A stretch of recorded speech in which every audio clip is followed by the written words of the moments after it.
तब जो UPSC CSC prelims 2026 का रिजल्ट आउट हुआ है, चलिए इस पर चर्चा कर लेते हैं। क्योंकि आप सब में से कुछ बच्चे पास हुए हैं, कुछ क्यों, क्योंकि बच्चे बहुत सारी संख्या में बैठते हैं और निकलता कुछ हजार का है। लाखों में बैठते हैं, हजार में निकल रहा है तो स्वाभाविक है कुछ पास होंगे और ढेर सारे फेल होंगे। तो ऐसे में जो बच्चे फेल हैं फिलहाल अभी, उनके लिए यहां पर चर्चा शुरू होती है। बहुत अच्छी चर्चा। एक बार पूरी चर्चा का रेफरेंस मैं बता दूं, यानी सबसे पहले हम रिजल्ट पर बातचीत करेंगे यूपीएससी का, ठीक है ना, जो 15 जून को आया है। फिर इसके बाद हम बातचीत करेंगे आपके लिए क्या क्या आपको अब आगे करने की जरूरत है, यानी जो प्रीलिम्स फेल हैं क्यों फेल हैं। तो सबसे बड़ा प्रश्न आपसे पूछेंगे और आप डायरी लिखिए आप इसको नोट्स में अपने लिखिए कि सबसे बड़ा प्रश्न यही है कि आप पढ़ रहे थे या केवल पढ़ा जा रहा था। आप पढ़ रहे थे या केवल पढ़ा जा रहे थे, यानी कि बस केवल कोटा पूरा हो रहा है। फिर यूपीएससी का असली खेल समझाऊंगा। फिर अब तरीके बताऊंगा। एनसीईआरटी लिखो। क्या आपने कभी ये टर्म सुना है, एनसीईआरटी आपको लिखना है? आप कहेंगे सर मैं कैसे लिखूंगा, उसके तो लेखक सरकार की तरफ से। बताता हूं अभी एनसीईआरटी लिखना कैसे है, क्यों एनसीईआरटी लिखना है, क्यों टेस्ट सीरीज ज्वाइन नहीं करना, यूपीएससी की नजर क्या होती है, माइंड मल्टीपल चॉइस मोड क्या होता है। क्वेश्चन नहीं, मोड की बात होगी आज। अभी तक मैं माइंड मल्टीपल चॉइस क्वेश्चन की बात करता था, मोड की बात करूंगा कि माइंड मल्टीपल चॉइस क्वेश्चन का मोड क्या होता है। कॉन्सेप्ट रिबिल्ड, ये क्या है। सब्जेक्ट वाइज प्रिपरेशन स्ट्रेटजी क्या है, आज से ही। हिस्ट्री को कैसे पढ़ना है, ज्योग्राफी को कैसे पढ़ना है, पॉलिटी कैसे पढ़ना है, इकोनॉमी कैसे पढ़ना है, एनवायरमेंट कैसे पढ़ना, साइंस एंड टेक कैसे पढ़ना, सीसेट कैसे पढ़ना, करंट अफेयर्स कैसे पढ़ना, विस्तार से इन सभी विषयों और 27 वालों के लिए 2026 का सबक कि आपको क्या करना है। और फिर उसके बाद एक विस्तृत प्लान अपनी तरफ से भी मैं दूंगा। बड़ी गहरी चर्चा है, एकदम सीरियस होकर के हमें इस चर्चा का हिस्सा बनना है। काफी कुछ सोच के एक नए ढंग से आपके सामने प्लान रखने की कोशिश कर रहा हूं। देखता हूं आपको कितना पसंद आता है, कितना समझ आता है। सॉरी। अब यहां से आगे बढ़ते हैं। कुल क्वालिफाइड बच्चे थे 13,343, वैकेंसी है 1,016 और एप्लीकेशन गया था लगभग 8 लाख से ऊपर। अब आप देखिए, ये आपका पूरा डेटा है। अगर आप इसमें शामिल हैं आपको बहुत बहुत बधाई। इसमें शामिल नहीं है तो फिर या तो भाई आपको है कि अब मैंने करना नहीं है। लेकिन अगर आपने आईएएस बनने का सोचा हुआ है तो आपको लगना है, जब तक अंतिम सांस है लगना है। ठीक है, तो आज इसी विषय पर चर्चा कि अगर आपने बनने का स्वप्न रखा है तो फिर आपको अब इस डेटा को ध्यान में रखना होगा कि इतने में से आप हैं, आपको इतने में आना है। तो एक तपस्या की जरूरत है, क्योंकि कई तपस्याएं आपकी फेल हुई हैं। मैं नहीं कह रहा हूं कि 12 वर्ष तक तपस्या कीजिए, लेकिन याद रखिए इस तपस्या को एक प्रतीक के रूप में कि महात्मा बुद्ध को 12 वर्ष तक तपस्या करनी पड़ी थी महात्मा बुद्ध बनने में। फेल होने के बाद नेगेटिव हो जाना, विकल्प ढूंढना, यह बहुत सामान्य प्रक्रिया है। अगर आप ऐसा महसूस कर रहे हैं तो आप महसूस कीजिए, बहुत अच्छी बात है। ऐसा अगर आप कर रहे हैं तो करिए, बहुत अच्छी बात है। ऐसा होता है, मैं हूं, आप हो। जब भी हम फेल होते हैं तो हमारे अंदर आता है क्या हम जिस चीज के लिए प्रयास कर रहे थे वो हमारे लिए है भी या नहीं भी। ऐसा प्रश्न आना बहुत स्वाभाविक। अगर ऐसा आ रहा है तो समझिए आप एकदम हेल्दी माइंडसेट के साथ अपने साथ खड़े। अगर आप विकल्प ढूंढ रहे हैं कि यार अब और क्या किया जाए, तो वो भी बहुत अच्छी बात है। क्यों? क्योंकि जब आप, ये उन बच्चों पे लागू होता है जो 2 अटेम्प्ट से ज्यादा दे चुके हैं, 2 तक नहीं लागू होता, 3, 4, 5। कि अगर आप कोई विकल्प ढूंढ रहे हैं बुरी बात नहीं, पूछिए क्यों, और आपको ढूंढना चाहिए। This is not negative. विकल्प क्यों ढूंढना चाहिए मेरे बच्चे? इसलिए नहीं कि आपका होगा नहीं, नो, कि यार आप पिछले 2-3 सालों से जो ट्रेडिशनल चीजें वो तो पढ़ ही चुके हैं ना, 3 सालों से, 4 सालों से, तो फिर अगर कोई एक एक्स्ट्रा चीज आप कर सकते हैं तो क्यों नहीं कर सकते? अब एक्स्ट्रा चीज क्या कर सकते हैं? तो जिनके 3-4 अटेम्प्ट है, पहले मैं उन फेल बच्चों पे बात कर लूं जिनके 2 से ज्यादा, यानी 3 या 3 से ज्यादा अटेम्प्ट आप दे चुके हैं और प्रीलिम्स आप अभी तक निकाल नहीं पाए। तो ऐसी परिस्थिति में आपको क्या करना है? वैसी परिस्थिति में आपको सबसे पहली चीज केवल और केवल 5 घंटे पढ़ना है बस। आप ट्रस्ट करिए, अगर कंटिन्यू, लेकिन कंटिन्यू मतलब कंटिन्यू 5 घंटे कंटिन्यू। कंटिन्यूटी इस दुनिया की सबसे बड़ी चीज है। इसको मैं एक व्यक्तिगत उदाहरण से आपको बताना चाहता हूं। अभी हम विकल्प पे बात कर रहे हैं, मैं लिख लूं जिससे कि मैं भूलूं ना। यानी विकल्प मतलब जो बच्चे, मैं दे नहीं रहा हूं, no no no no no, जो आपके मन में आ रहा होगा। अगर आपके मन में आ रहा है तो, मैं नहीं दे रहा हूं, सुन लो व्यक्ति नहीं, विकल्प अगर आ रहा है तो क्या, अब क्या करें, डाउट आ रहा है, तो फिर सबसे बड़ी बात है प्रोडक्टिव बन जाइए, कुछ उत्पादन करने लग जाइए, कॉन्फिडेंस अपने आप आएगा। केवल 5 घंटे आप निकालिए पढ़ाई का, क्योंकि आप पिछले 3 अटेम्प्ट में पढ़ नहीं चुके। और क्या पढ़िए? जीएस से भी ज्यादा सीसेट। क्या पढ़िए? केवल प्रीलिम्स, हिंदू और ऑप्शनल, दैट्स इट। बाकी आप मेंस में आंसर राइटिंग सब छोड़िए। आप ऑप्शनल की अगर आंसर राइटिंग अच्छी कर ले गए तो मेरे बच्चे, आंसर राइटिंग तो कोई भी एक बार अगर अच्छी करने लग गए ना, फिर वो सब में होती है। हिंदू में मैं रोज इतने आंसर दे ही रहा हूं, ये उन बच्चों के लिए। अब आप बाकी घंटों का क्या कीजिए? ठीक है, तो आप कुछ भी कर सकते हैं, ट्यूशन स्टार्ट कर सकते हैं अपनी। ये उन बच्चों के लिए जिनकी आर्थिक स्थिति कमजोर है, ट्यूशन स्टार्ट कर सकते हैं। दुनिया की सबसे बड़ी चीज मैं ट्यूशन को मानता हूं, हर जगह इसकी नीड है। आप गांव में हैं, आप कहेंगे पैसा कम है, 50 रुपए लीजिए, 100 रुपए लीजिए, अपनी अपनी परिस्थिति के हिसाब से। आप अगर अपने गांव में 5,000 निकालते हैं, दिल्ली या किसी भी शहर का वो 5,000 25,000 के बराबर है, क्योंकि खर्चे जो है ना, खाने पीने रहने के, वो कुल मिलाकर के सब तबाह कर देते हैं। तो 2,000 आता है, 1,000 आता है, आपने आपने अपने आप को खड़ा किया, डेवलप किया। मैंने भी पहली नौकरी की थी तो केवल 11,000 रुपए मुझे मिला। 11,000 पे मैं था, हालांकि क्योंकि काम जब अच्छा मैं करता हूं, हमेशा हर जगह करता हूं, तो मुझे बढ़ा के मिल गया, लेकिन 11,000 की सैलरी थी, सोचिए आप। तो ये आपको पहला चीज विकल्प पे। दूसरा, बच्चे मतलब कुछ और बच्चे हैं जो ये जॉब नहीं करेंगे, सर हमको पढ़ना है, तो आपके लिए क्या पढ़ना है? एक विकल्प मैं दे रहा हूं यहां पर, आप स्टेट पीसीएस को एकदम ग्रैब कर लीजिए। आपका जो भी होम स्टेट है, और जो बच्चे मुझे फॉलो करो, यूपी और बिहार तो सब दिया करो, क्योंकि बड़ा फेयर होता है इसमें, सीटें भी होती है और रेगुलर है, और थोड़ा सा यूपीएससी के पैटर्न पे है, और सीटें भी ठीक ठीक होती है। तो आप विकल्प के लिए आप ये कर सकते हैं, दैट्स इट, कि आप अपना ट्यूशन या कुछ भी, मुझे लगता है ट्यूशन सबसे इंपॉर्टेंट। अगर आप इस तैयारी को करना चाहते हैं, कहीं कहीं जॉब करेंगे तो आपको समस्या हो जाएगी, इसलिए मैं जॉब का नाम नहीं ले रहा हूं।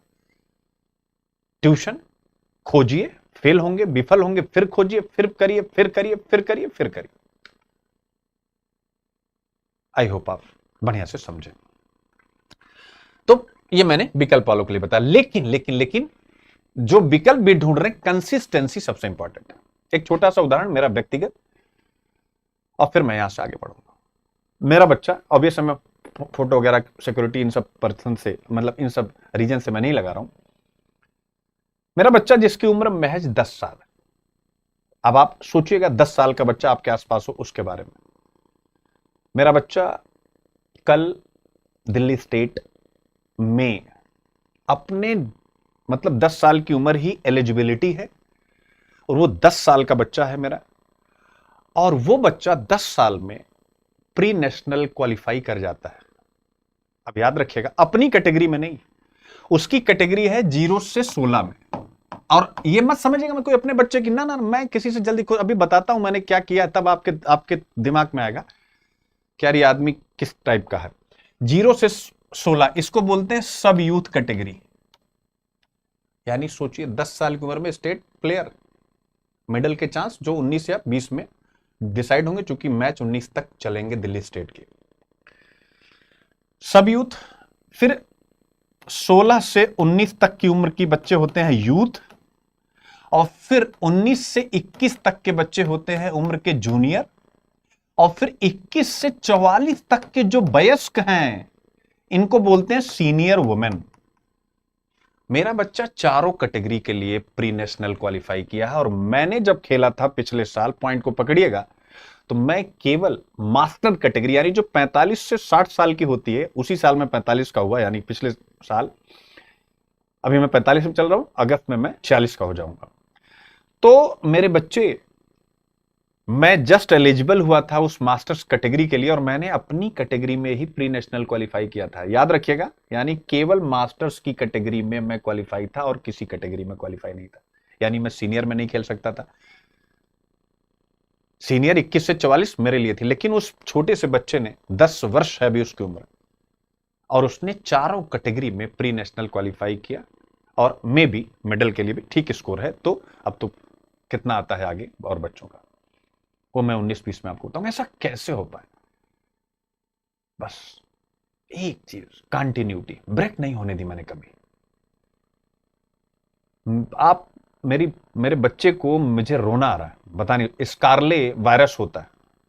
अब आप यहां से मुझे कुछ भी कह सकते हैं, बच्चों का स्कारले वायरस था, और एक ऐसा भी नहीं, कोई रिकॉग्नाइज मैच था, लोकल मैच था दिल्ली में, और उसमें भी मैं उसको मैच खिलाने ले गया। एक बार आप सर्च करिएगा स्कारले वायरस, मतलब रेड कलर के स्पॉट्स आ गए थे,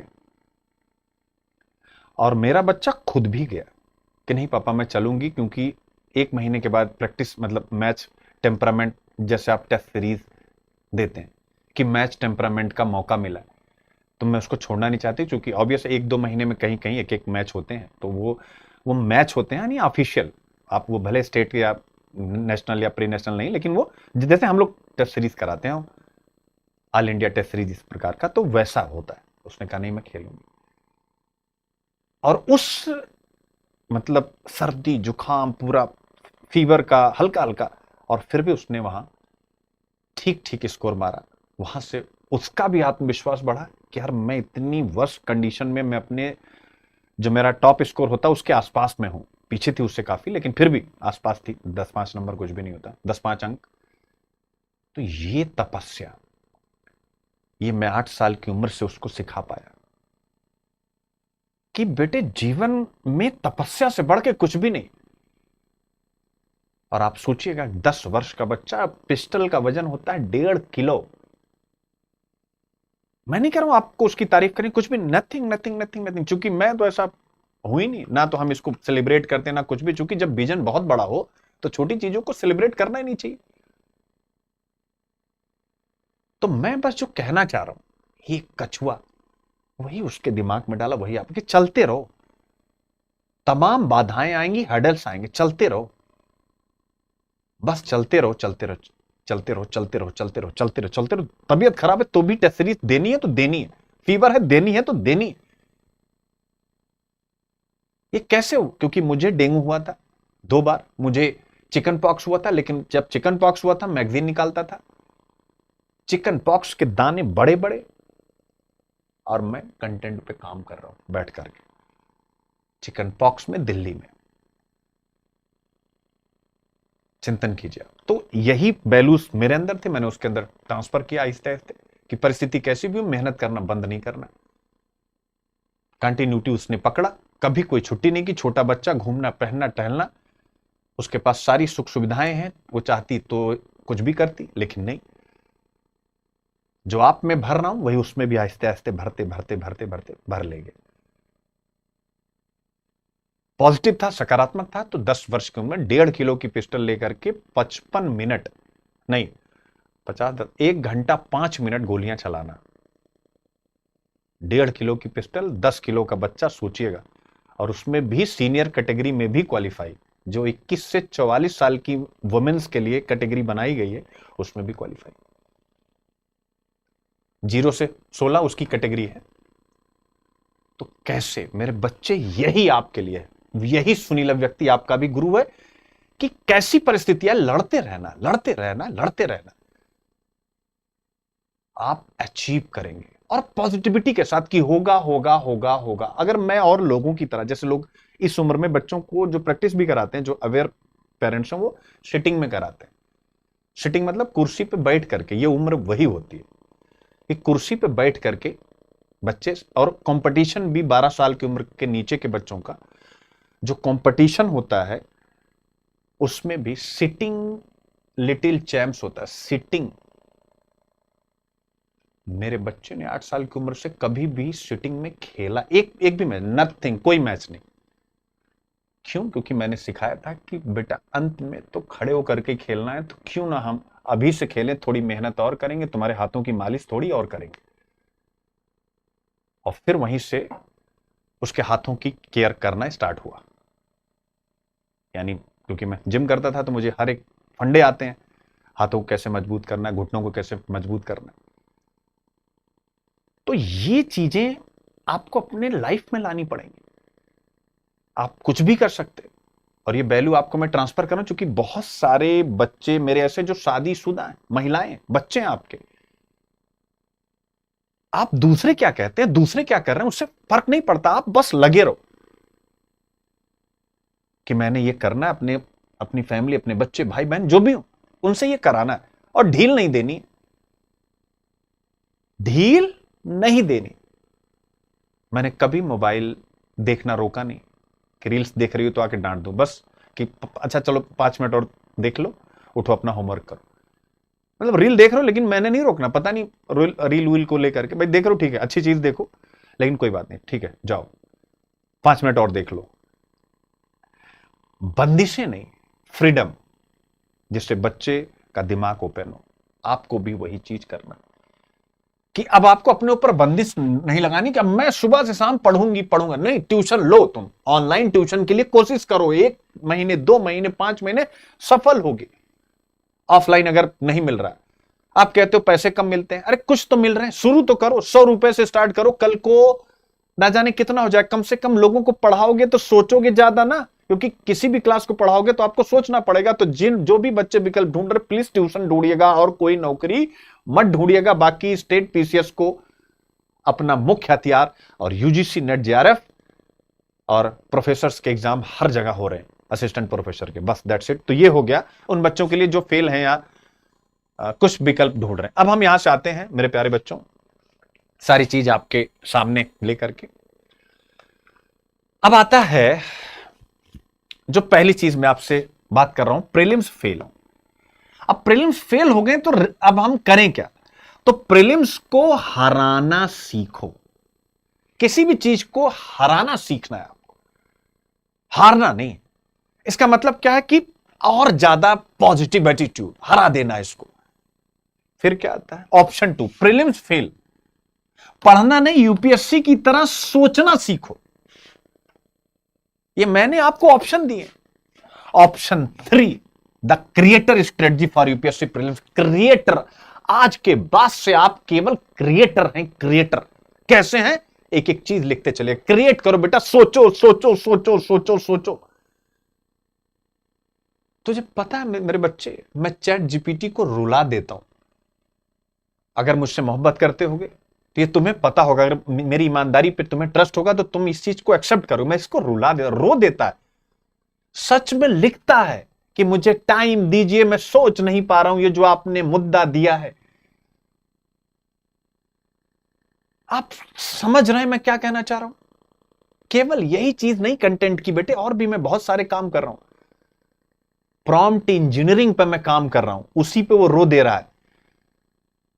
प्रॉम्प्ट इंजीनियर्स आप सबको बनाने हैं, बिना कोई डिग्री के, कि आप अपनी लाइफ कैसे बेटर कर सके। बिजनेसेस में, स्टडी में थक जाता, कहता ये मॉडल मैंने नहीं सोचा था, थोड़ा मुझे टाइम दीजिए, ठीक है, रुक जाता है, हिल जाता है।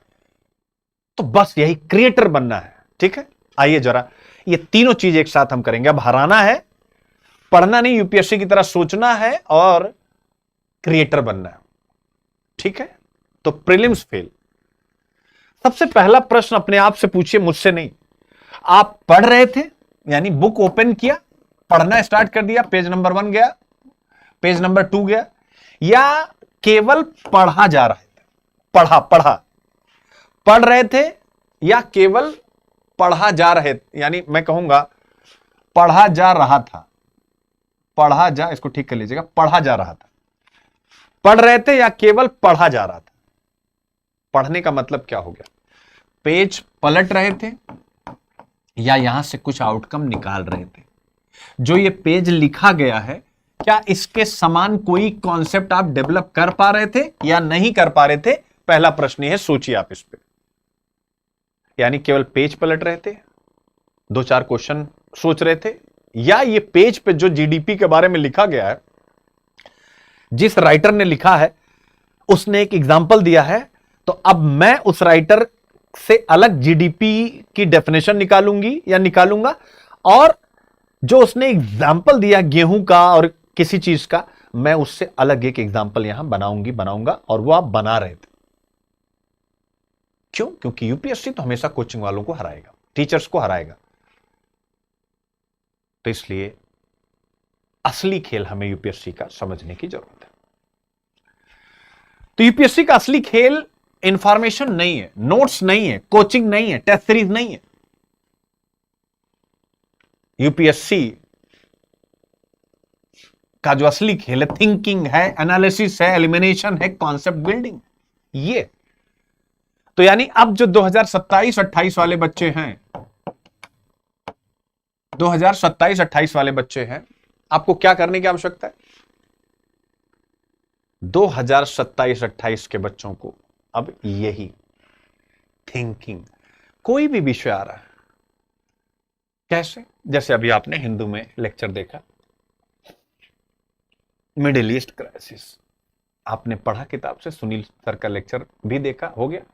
अब आंखें बंद की और टेबल पे बैठे, लेट के नहीं, और सोचना स्टार्ट किया, मिडिल ईस्ट की क्राइसिस क्या? मिडिल ईस्ट ठीक है, क्लियर है, मिडिल ईस्ट में कुछ देश हैं इस प्रकार से, ईरान वगैरह, ठीक है, हो गया।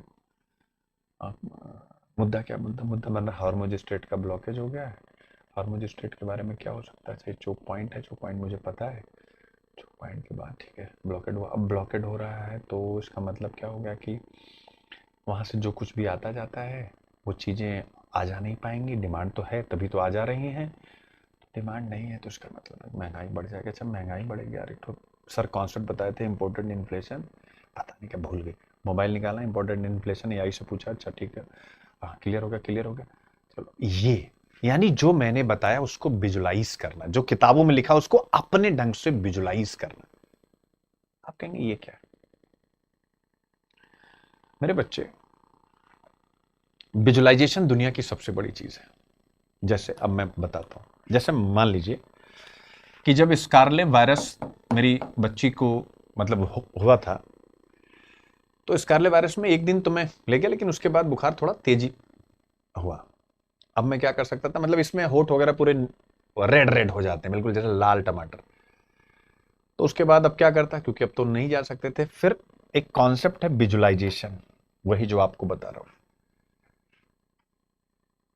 Thinking, analysing, elimination. तो थिंकिंग, एनालाइजिंग जरा दो चीज में जोड़ता हूं। मैंने उसको कहा बेटे अब तो हम मैच मतलब ऑब्वियस प्रैक्टिस कुछ दिन रुकेगी, तो क्या करें, प्रैक्टिस रुक जाएगी, तो आंखें बंद कर लेटे लेटे 40 शॉट लगा।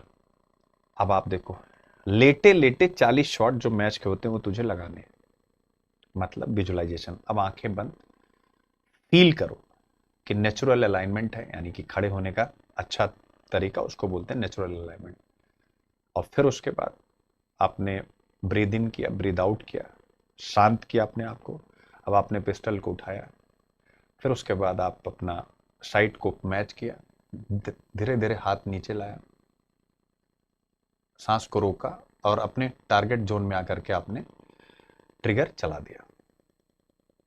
उसके बाद फॉलो थ्रू किया, उसके बाद हाथ आपका नीचे आया। ये होते हैं ऑब्वियस है टेक्निक उस गेम की, उसको भी पता थी, तो मैं आपके लिए बता रहा हूं। अब उसने क्या किया, लेटे लेटे 40 शॉट लगाए। लेकिन 40 शॉट लगाने नहीं है कि पहला शॉट लगाया, अब फील करो कि हाथ क्या वैसे ही जा रहा जैसे जाना चाहिए, जैसा तुम्हारा जाता है, नहीं जा रहा तो एनालाइज करो ऐसा क्यों। इसको बोलते हैं, अब आप बताओ, गैप हुआ कोई प्रैक्टिस में।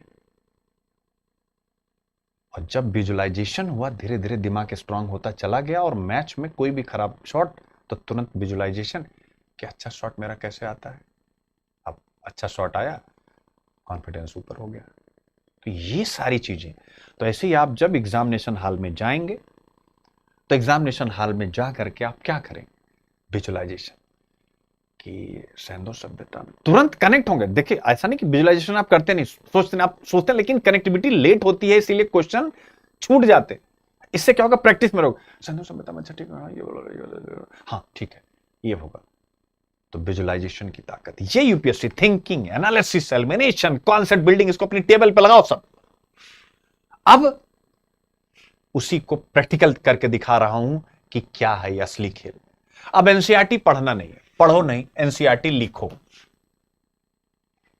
इसीलिए मैंने कहा कि कमेंट बॉक्स वगैरह बंद करने के लिए, कि अब सोचना ही नहीं कि सर एनसीईआरटी वैसे पढ़ाते थे तो मजा आता था एनसीईआरटी। अब आपको लिखना सिखाऊंगा, क्लास के थ्रू नहीं, पॉसिबल नहीं बॉस, कोचिंग करिए, प्रीलिम्स कतई नहीं होगा। अब मैं सिखाऊंगा कैसे आपको, और मैं अपनी बात कर रहा हूं। तो एनसीईआरटी पढ़ना नहीं, एनसीईआरटी को लिखना है। अब आप कहेंगे कि सर लिखें कैसे, तरीका मैंने बता दिया। जो बच्चे मेरे साथ नहीं भी कनेक्ट है, प्लीज आप इसी को फॉलो कीजिएगा। मैं हमेशा कहता हूं कि जरूरी नहीं कि आपने एडमिशन लेना है, जरूरी नहीं है कि आपने किसी की मेंटरशिप लेनी है। मैं अपनी भी कह रहा हूं, ईमानदारी के साथ, बस आपको 1 साल अपने साथ प्लेज यानी प्रतिज्ञा लेनी, और अपने मम्मी पापा किसी भाई बहन को डेली केवल अपडेट भेजना, डिसिप्लिन वाला, अदरवाइज तो समस्या रहेगी। डिसिप्लिन बहुत इंपॉर्टेंट। एनसीईआरटी पढ़ो नहीं, एनसीईआरटी लिखो। मतलब अब देखिए, जैसे एनसीईआरटी आपने खोला, इकोनॉमिक्स की जीडीपी समझाया, तो अब किताब बंद करो, अपनी भाषा में जीडीपी को लिखो। क्योंकि 4 साल फेल होने से अच्छा प्रीलिम्स में 1 साल 4 साल के बराबर ही भैया मेहनत कर लो। मान लो तुमने 27 के लिए मेरी मेंटरशिप ली, तुम्हें लग रहा है कि अब उतनी अच्छी तैयारी नहीं हो, तो जरूरी 27 में घुस जाओगे, आप 28 का दो।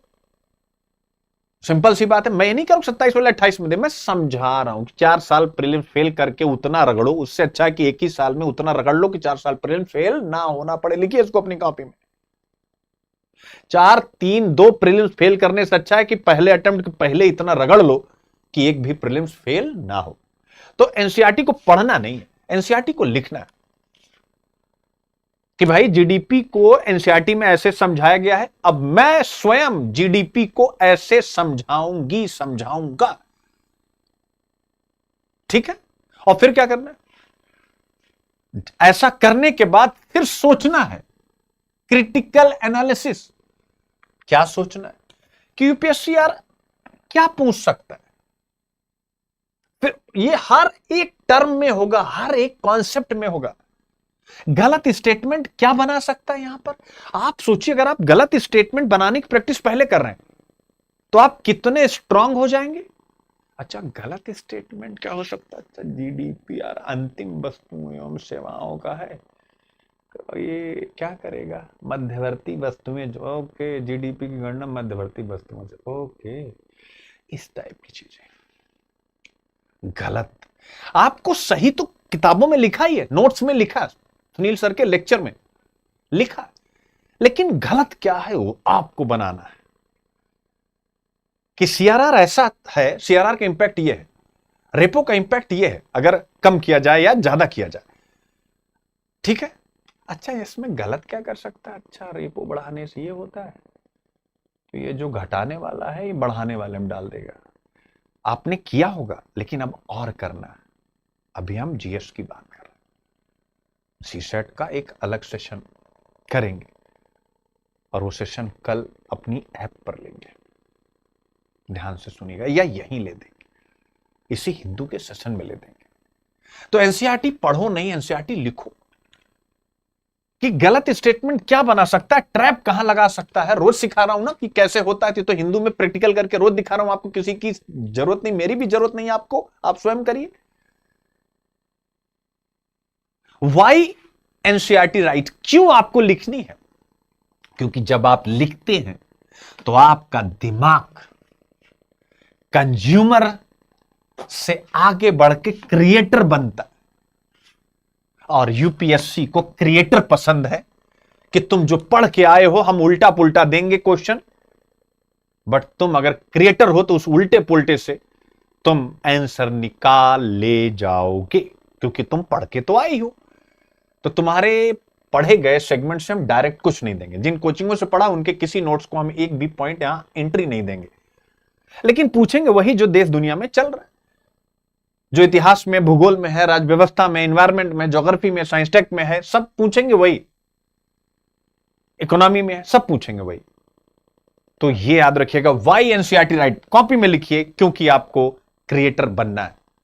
तो पहली चीज ये, और ये एनसीईआरटी एक शब्द है, एनसीईआरटी के साथ जितने भी आपके नोट्स होंगे, चाहे वो मेरे ही क्यों ना हो, कोई आप बुक पढ़ रहे हैं, अब ये नहीं कि आप एम लक्ष्मीकांत लिखिए, ध्यान से सुनिएगा। बुक लिखने का मतलब, एनसीईआरटी लिखने का मतलब पूरी एनसीईआरटी नहीं, जितने भी टर्म कॉन्सेप्ट है मैं केवल उनकी बात कर रहा हूं, जीडीपी की बात। अब पता चला आप सर, अब पता चला आपने मुझे मैसेज, सर एम लक्ष्मीकांत तो 1000 पेज में सर पूरा लिख डालें।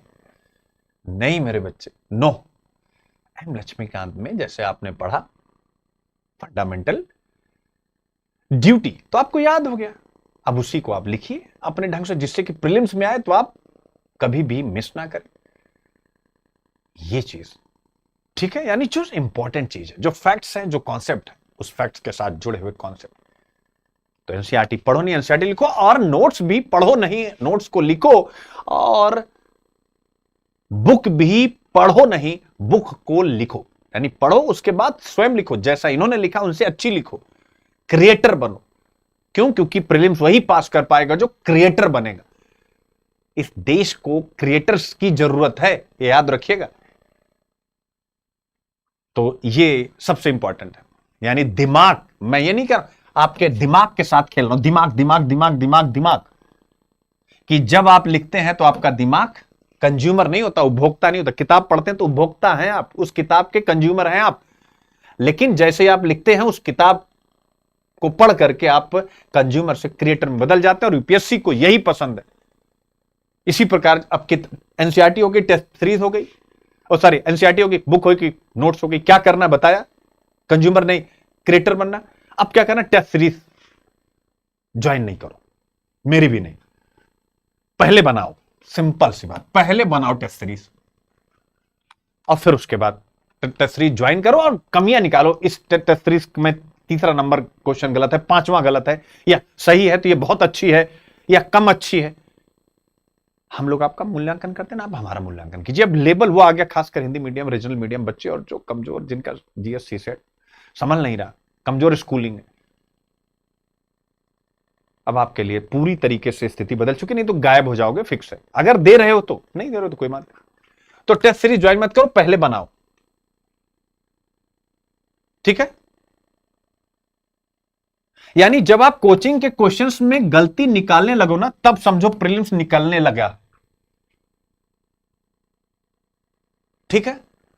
ये सारी चीजें, यानी चैप्टर जब आप कोई पढ़ो, अपने कोचिंग के नोट्स, अपनी बुक, एनसीईआरटी, तो 5 एमसीक्यू, 10, 20 ये खुद बनाओ, और फिर कोचिंग टेस्ट सीरीज देखो।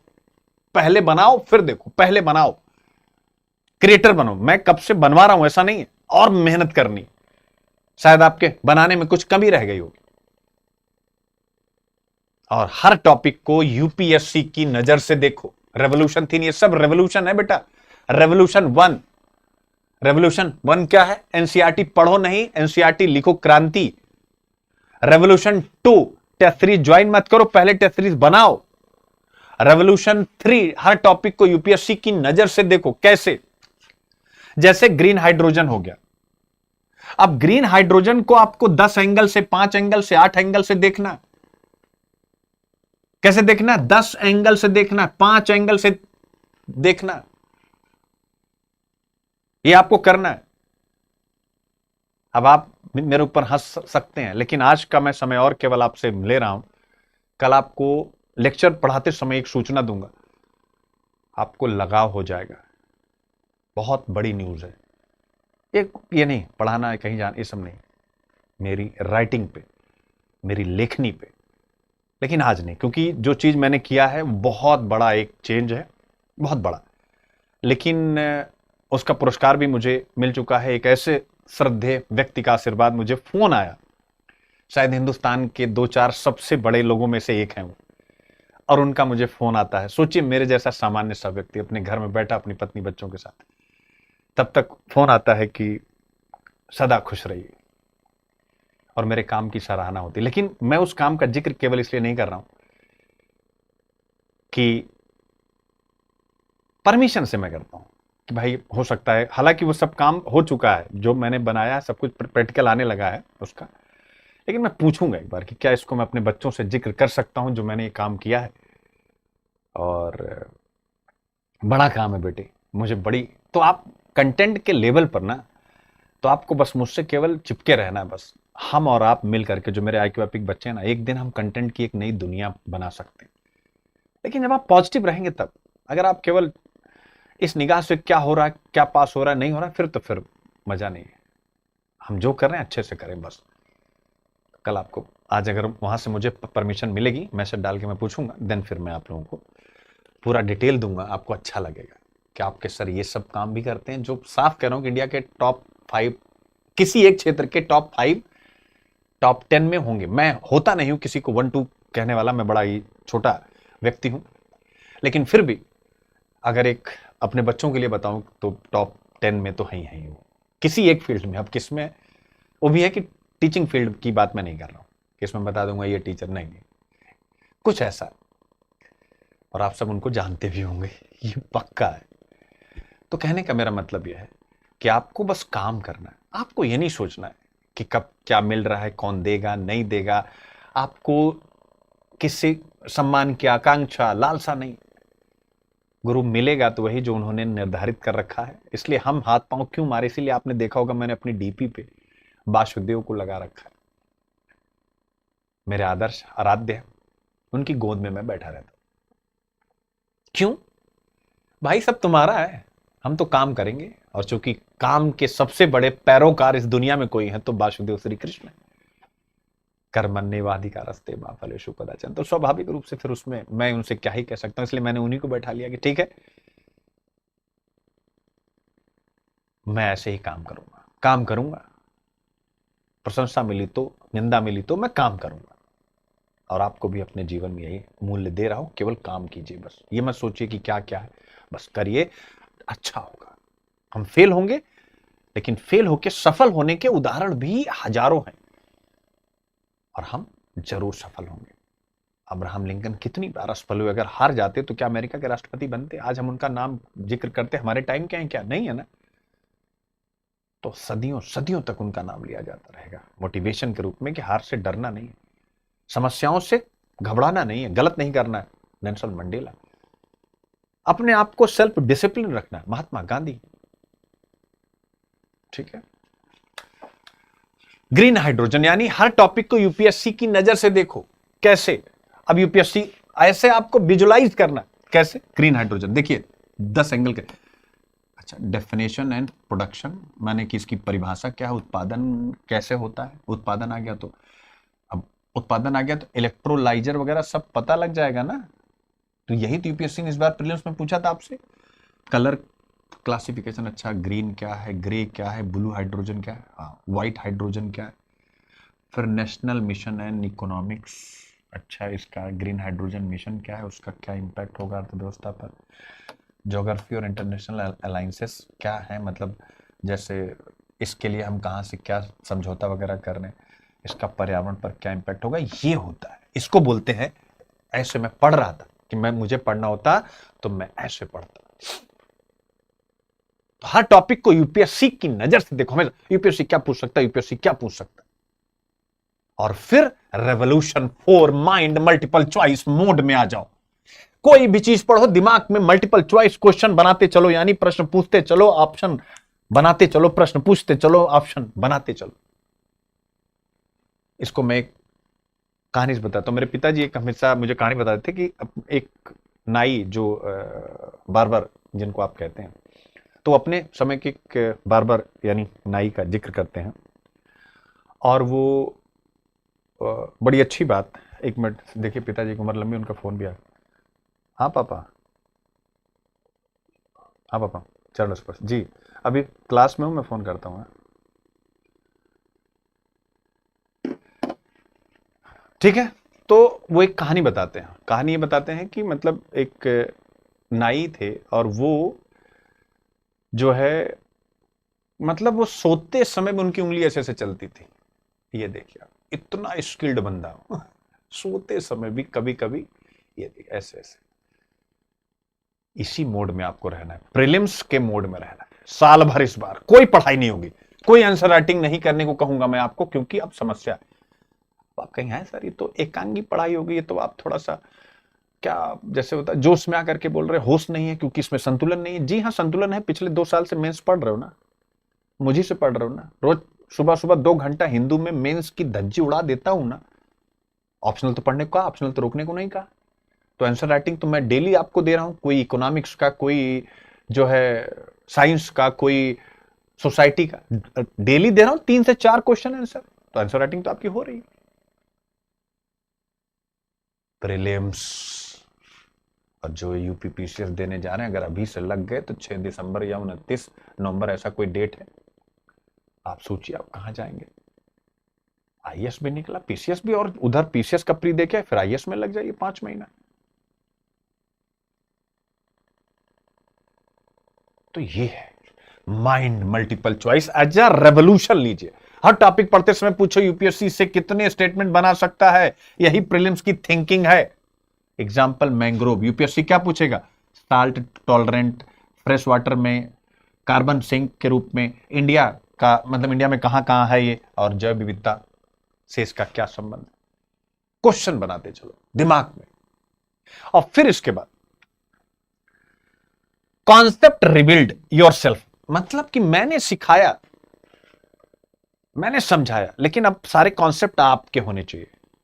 आपके वही जो मैंने एनसीईआरटी में बताया वही मेरे साथ भी होना चाहिए। यानी जब मैं कुछ पढ़ाऊं, हर चीज को आप अपने एंगल से सोचना शुरू कर दीजिए। यानी 50% टीचर 50% स्टूडेंट। अगर ऐसा है तो आप पास हैं, नहीं तो अगर 100% टीचर है, जैसा बच्चे जा रहे सुबह शाम क्लास ले रहे हैं, तो फेल्योर ही मिलना है, कोई इसका विकल्प नहीं। मैं आईएएस की बात कर रहा हूं मॉस।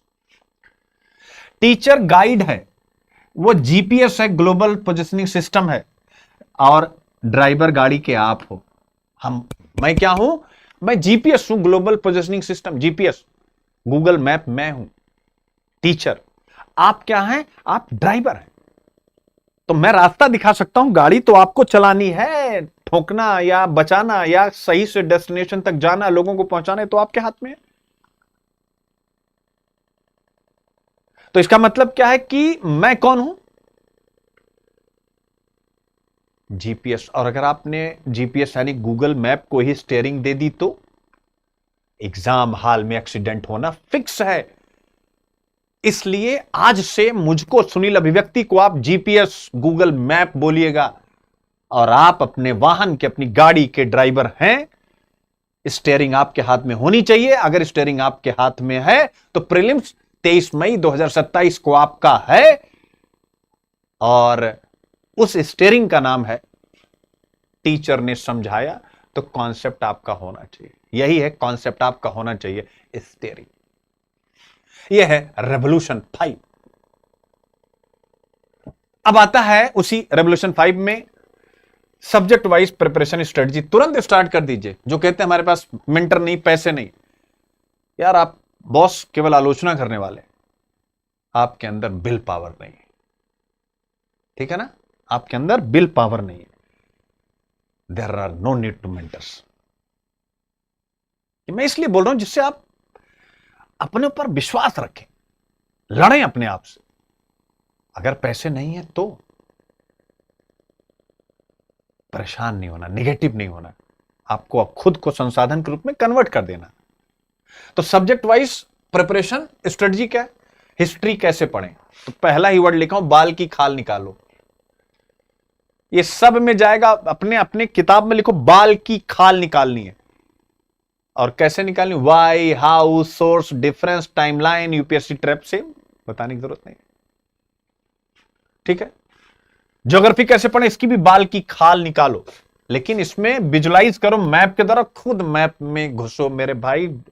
केवल सीख लो कि मैप कैसे देखा जाता है, उसके बाद अगर हर मैप के लिए दूसरे पर डिपेंड होगी तो नरक है बच्चे, समय का मैनेजमेंट नहीं कर पाओगे। Location, reason, impact, interlinkage, geography को ऐसे पढ़ी।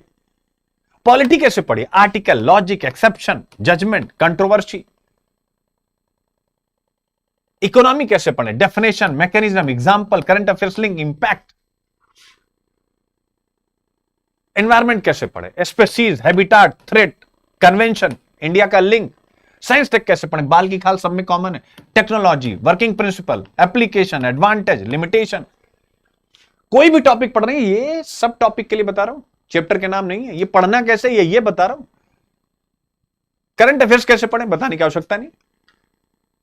न्यूज नहीं, नॉलेज स्ट्रक्चर बनाना है। न्यूज, कॉन्सेप्ट, स्टैटिक, एमसीक्यू सब मैं करा ही रहा हूं बताने। ये प्रीलिम्स के लिए करंट अफेयर्स कैसे पढ़े, वो हिंदू ही सफिशिएंट है। ठीक है, तो यूपीएससी 2026 का सबक क्या, अंत की तरफ हम बढ़ते हैं। सबक क्या, यूपीएससी अब इंफॉर्मेशन नहीं, शब्द को पकड़, इंफॉर्मेशन की इंटरप्रिटेशन पूछ रहा है। सूचना की व्याख्या करो, मैंने ये दिया है, एनालाइज करो। सीसेट में खासकर इंफॉर्मेशन को इंटरप्रेट करना आना चाहिए, तो ये याद रखें, यही सबक है 2026 का। लिखिएगा, इंफॉर्मेशन यानी कोई भी सूचना, वो विज्ञान की भाई। सूचना मतलब कोई भी फैक्ट, कोई भी कॉन्सेप्ट जो आपने पढ़ा हुआ, वो आपके लिए क्या है, इंफॉर्मेशन। कि सीआरआर ये है, ऐसे होता है, या मॉनेटरी पॉलिसी कमेटी ने अभी खबर है कि ये किया, इंफॉर्मेशन आपके पास है। तो उसने अगर रेपो रेट को बढ़ाया है, घटाया है, या उसने न्यूट्रल माइंडसेट के साथ अभी ना बढ़ाया ना घटाया है, तो इसका इंटरप्रिटेशन करो कि बढ़ाया है तो ठीक है ना, न्यूट्रल स्टांस रखा है तो, घटाया है तो उसके इंपैक्ट, कॉन्सिक्वेंसेस, इसी को बोल रहा हूं इंटरप्रिटेशन। इंफॉर्मेशन की इंटरप्रिटेशन, वो केवल इसी में नहीं, स्पेसीज हो, कुछ भी हो। तो प्रीलिम्स का फार्मूला अंत में तैयार किया गया है, जो 2027-28 के लिए है, यूपीपीसीएस प्रीलिम्स के लिए भी है।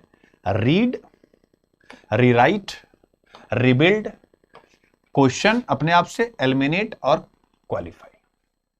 लिख लीजिएगा, रीड यानी पहले पढ़ो, चाहे मेरा नोट्स, चाहे मेरा लेक्चर, वो सब पढ़ना ही होता।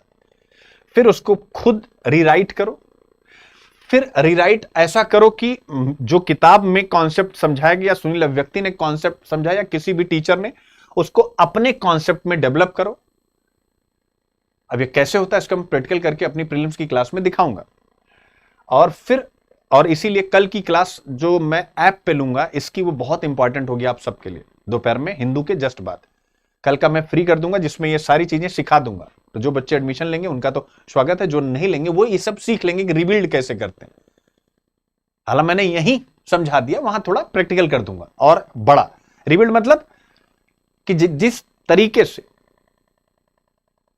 कॉन्सेप्ट को मैंने समझाया, उसको अब आपको नए ढंग से समझना है, क्योंकि यूपीएससी चेंज कर देगा। फिर इसके बाद क्वेश्चन यानी एमसीक्यू और एमएमसीक्यू, और फिर इसके बाद उस क्वेश्चन में कोशिश करनी है एलिमिनेशन की प्रैक्टिस बहुत ज्यादा करना, क्योंकि इतना टफ पेपर आता है कि एलिमिनेशन मेथड भले ना लगे, लेकिन आपको अंततः एलिमिनेशन का ही सहारा लेना पड़ता है। कितना बड़ा कॉन्ट्राडिक्शन है, समझे इस बात को कि नहीं। जैसे एलिमिनेशन का मतलब होता है, हम लोग कहते हैं कि अब एलिमिनेशन मेथड यूपीएससी क्वेश्चन नहीं पूछता, अच्छी बात है। पहले होता था क्या कि एक हटा दिया तो 3 अपने आप हट जाता था, 2 अपने आप हट जाता था, वो अब कतई नहीं होता। लेकिन अगर आपको क्वेश्चन नहीं आते हैं, मतलब आपने पढ़ा है लेकिन आप जो उसने पूछ लिया वो आपने नहीं पढ़ा, और जहां से पढ़ा पूछा वहीं से, तो ऐसे में क्या करना पड़ेगा आपको, तब भी एलिमिनेशन का ही सहारा कि यार ये वाला तो थोड़ा दूर का लग रहा है, ये वाला थोड़ा लग रहा है, लेकिन चलो इसको अंडरलाइन कर लेते हैं, ये हो, या टिक लगा लेते हैं, ये हो सकता है। दूसरा, यार ये थोड़ा ज्यादा लग रहा है, अच्छा इस पर थोड़ा सा डबल टिक लगा देते हैं। ये पहला वाला नहीं, ये तो बाउंड जा रहा है, तो आपके पास 2 ऑप्शन बचे। तो एलिमिनेट तो आपको हमेशा करना है, चाहे एबीसीडी चाहे जो। तो ये इसकी प्रैक्टिस डे 1 से करनी एलिमिनेशन की, और ऐसा कर गए तो 23 मई 2027 आपका होगा और किसी का नहीं, केवल आपका होगा, और आप प्रीलिम्स क्वालिफाई होंगे। ये 2006 का सबक। फाइनल मैसेज आप सबके लिए, प्रीलिम्स किसी नोट से नहीं निकलता है, प्रीलिम्स निकलता है थिंकिंग से। ये लिख लीजिएगा, थिंकिंग से। Don't study like a student, एक विद्यार्थी की तरह मत पढ़ो, थिंक लाइक यूपीएससी। इसी पर आपको काम करना है, थिंक लाइक यूपीएससी। अब स्वाभाविक है, छोटी सी एक बात, जिन बच्चों को प्रीलिम्स में दिक्कत है, केवल प्रीलिम्स, नॉट यहां कोई फाउंडेशन कोर्स नहीं, कुछ भी नहीं, मैं जो बोल रहा हूं SAPPM, सुनील अभिव्यक्ति प्रीलिम्स पर्सनल मेंटरशिप, क्योंकि मेरे लिए भी बहुत बड़ा चैलेंज है अब। तो अगर कोई बच्चा केवल प्रीलिम्स की मेंटरशिप चाहता है, और मेरी मेंटरशिप का मतलब मैं स्वयं इस बार 2026 के लिए जो मेंटरशिप के बच्चे थे, इत्तेफाक ऐसा घटित हुआ है कि 3 बच्चे फेल हुए, चूंकि मेरी फीस अधिक ऑब्वियस है, और 3 बच्चे पास हुए, जिसमें से 2 मेरे इसी साल की मेंटरशिप के बच्चे हैं। आप सबको ग्रुप में पता है, ग्रुप में डाला हुआ है, और यहां उन बच्चों ने भी कहा, और मैं भी नाम उनका डिक्लेयर करना, मतलब जैसे राज इतना हाईलाइट हो गया, एक दिन हम लोग खाना यहीं आया था, हम लोग बैठे थे ऑफिस में, कह रहा था सर मेरा तो सिलेक्शन हो गया, मैं किसी भी प्लेटफॉर्म पे खड़ा हूँ, कुछ भी बोलूंगा सब कहेंगे ये सुनील सर का ही बच्चा। तो इतना ठीक है ना, बच्चे होते जाएंगे, बट मेरे पास रिजल्ट है जिसका आप ऑब्वियस है, अब मेरा मेन चैलेंज मेंस का है, ठीक है। अब ग्रुप में डाल दिया गया इस साल जो प्रीलिम्स का ग्रुप था। फिर भी मैं कहूंगा कि बहुत सारे बच्चे जीएस में पास हैं, केवल सीसेट की वजह से रुक गए हैं। मेरे 2 बच्चे जो पिछली बार इंटरव्यू दिए थे, दोनों इस बार प्रीलिम्स फेल कर गए। तो आप इसी से समझ सकते हैं, जिसमें से एक ने लगातार 3 इंटरव्यू दिया, लगातार बिना किसी बाधा के। तो प्रीलिम्स एक समस्या है। एक बच्चा था जो पिछली बार रुक गया था, उसके पिछली बार उसने इंटरव्यू दिया था, उसका इस बार प्रीलिम्स निकला है। तो प्रीलिम्स एक समस्या है, इसको आपको एक्सेप्ट करना पड़ेगा। मेरी एक स्टूडेंट है जिसका ये तीसरी या चौथी बार है सीसेट की वजह से जो सिलेक्टेड है। कल हमारी बात हुई, प्रीलिम्स नहीं निकला बिकॉज ऑफ सीसेट। तो ये चलता रहता है, इसमें किसी के प्रति निगेटिव पॉजिटिव नहीं होना, बस आप अगर कर रहे हैं तो आपको लगे रहना।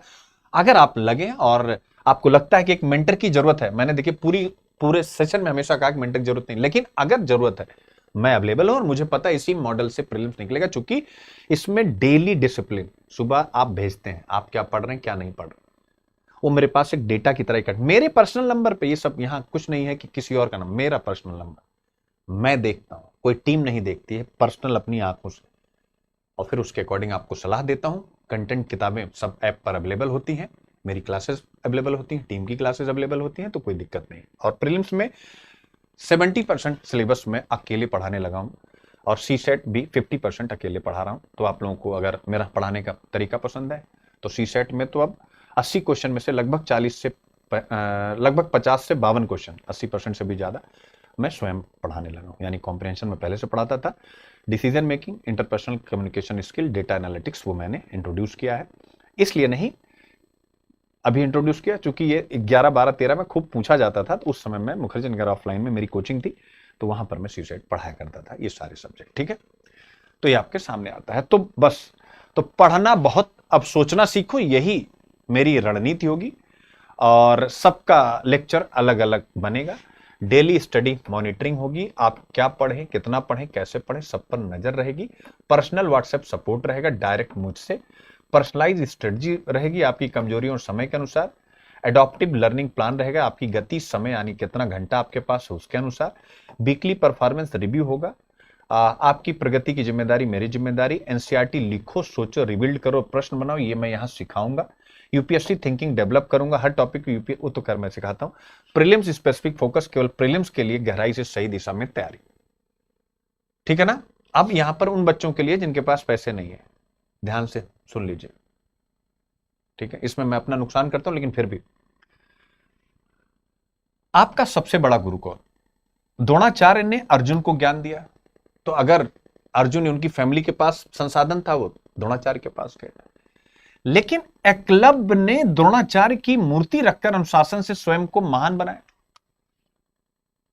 तो आप स्वयं भी तैयारी कर सकते हैं। मैं हमेशा कहता हूं, आज भी तैयारी का सबसे बड़ा अंतर नॉलेज नहीं है, मेंटर नहीं है, केवल डिसिप्लिन है। तो मेंटरशिप मेरी इसलिए आप डिसिप्लिन रह सके मेरे बच्चे।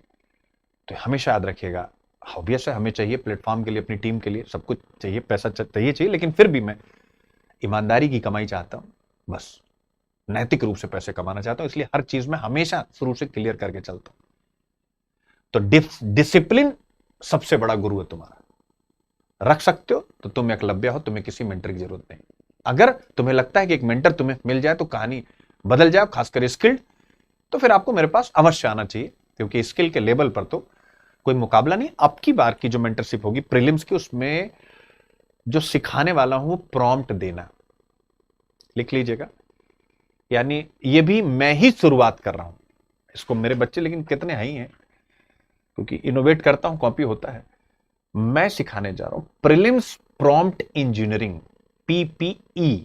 कल उसके बारे में सीसेट और जीएस दोनों के लिए प्रीलिम्स प्रॉम्प्ट इंजीनियरिंग, जो मैंने शुरू में कहा कि मैंने एआई को थका दिया, ये वही है कि प्रीलिम्स का कंटेंट पढ़ते समय आप एआई का बेहतर से बेहतर उपयोग कैसे करें। लेकिन वो ऐसा नहीं कि कल ही सब सिखा ले जाऊंगा, उस सब्जेक्ट के साथ धीरे धीरे चलता रहेगा, लेकिन कल एक बार सिखा दूंगा एक कॉमन। तो प्रीलिम्स प्रॉम्प्ट इंजीनियरिंग कि प्रीलिम्स के टॉपिक आप पढ़ रहे हैं, प्रॉम्प्ट कैसे दें कि अच्छे क्वेश्चन बने, प्रॉम्प्ट कैसे दें कि यूपीएससी का माइंडसेट आप वहीं सीख पाए। यूपीएससी से आगे है एआई, लेकिन जब आप उसको प्रॉम्प्ट देंगे तभी ना, तो प्रॉम्प्ट कैसे देंगे वो कल सिखाऊंगा। इसी पर मैंने काफी काम किया मेरे बारे बच्चों, ठीक है ना। ये हमारा कॉन्टेक्ट नंबर है, आप यहां से इंक्वायरी लेकर के प्रीलिम्स में आकर के कनेक्ट हो सकते हैं, बड़ा फायदा होगा, मजा आएगा मेरे प्यारे बच्चों। थैंक यू सो मच, बहुत बहुत प्यार, बहुत बहुत आशीर्वाद, लगे रहिए और जम करके लगिए। अभी मैं मेंस वाले बच्चों से आज रूबरू होने जा रहा हूं, कल आप सबका प्रीलिम्स का, जीएस और सीसेट का एक सेशन एक साथ लूंगा, जिसमें प्रॉम्प्ट इंजीनियरिंग वगैरह इन सब पर बात करूंगा। और मुझे तो लगता है मैं हिंदू के सेशन में ही कर दूंगा, वो ज्यादा अच्छा रहेगा, सब बच्चों तक पहुंच जाता, क्योंकि वहां पर कम बच्चे आ पाते हैं ऐप पे, कुछ ही आ पाते हैं, और फिर वहां से ऐप पर क्लासेस स्टार्ट कर दूंगा। थैंक यू सो मच, बहुत बहुत प्यार, बहुत बहुत आशीर्वाद।